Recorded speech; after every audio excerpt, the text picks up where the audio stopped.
Então vamos lá. Por exemplo, só pegar um exemplo aqui para as pessoas que nos assistem. Revolução Francesa. A França tinha uma estrutura que, diferente da Inglaterra, que os camponeses tinham perdido a propriedade e tinham virado meio que assalariado. Lá tinha uma estrutura na Inglaterra que era assim: o proprietário da terra em cima, que ganhava um aluguel, um arrendatário capitalista embaixo, que pagava o aluguel, usava mão de obra assalariada e etc. A França não. Era pequenos camponeses pulverizados pelo país inteiro, a agricultura não era concentrada, com em cima proprietários, mais clero, etc, etc, que viviam em cima de impostos e taxas absurdas.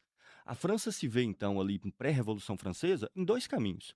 Ou você expropriava todos os pequenos camponeses, ia ser uma das coisas mais violentas da história da humanidade, ou você expropriava os proprietários que ganhavam a renda de pequenos camponeses improdutivos. A Inglaterra você nem tinha camponês mais, você tinha trabalho assalariado e arrendatário. Era uma estrutura que conciliava aristocrata, que vivia de aluguel, Câmara dos Lordes, no parlamento inglês, e conciliava a Câmara dos Comuns em cima dos arrendatários proprietários que empregava. Como é que resolve a situação na França? Ou expropria a massa dos camponeses, ou acaba com os direitos senhoriais, que fazia com que setores enormes da sociedade francesa vivia de renda, imposto, exação cobrada sobre uma massa de população com pequenas propriedades improdutivas. Essa era a situação da França. Veja que quem inicia a Revolução Francesa não são os maçons, é o rei. O rei convoca os estados gerais, que não eram convocados há quase 200 anos, que era a primeira, segunda e terceira ordem, para tentar resolver o problema, porque se alguém não perdesse, a França ia implodir financeiramente. Ela vinha de 10 anos de crises profundas. E quando ela convoca, o terceiro estado se rebela. E veja que de início vem o quê? Robespierre, o terror? Não. Depois vem o quê? Continua a monarquia, mas o terceiro estado constitui uma assembleia. Agora é o rei com a assembleia.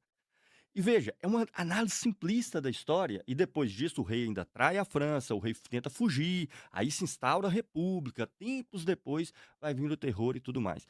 Veja, Guilherme, se as explicações históricas suas fossem corretas, elas não precisavam recorrer a teorias conspiratórias, que são tão simples de entender quando a gente se atenta à objetividade, ao processo que aconteceu. Exemplos que você deu.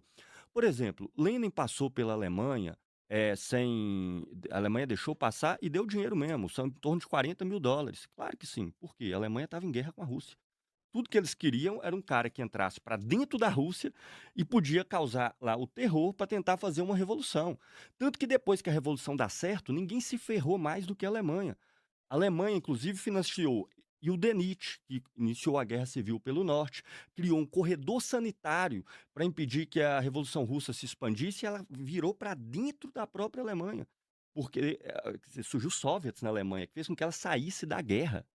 A Revolução Russa acabou derrotando a Alemanha.